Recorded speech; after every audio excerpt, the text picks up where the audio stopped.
Abategetsi mu Bushinwa batangaza ko umubare w'abantu banduye virusi ya korona wamaze kurenga ibihumbi 70, abo imaze guhitana barenga 800, naho ibihumbi 11 bari banduye bamaze gukira.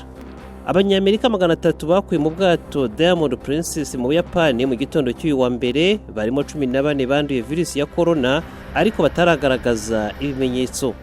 Mu Bwongereza abantu 2 bamaze guhitanwa n'imyuzure ivanze n'imiyaga myinshi imaze ibyumweru 2 iri mu gihugu. Byitezwe kandi ko iyo miyaga n'imyuzure bizakwira mu gihugu cyose.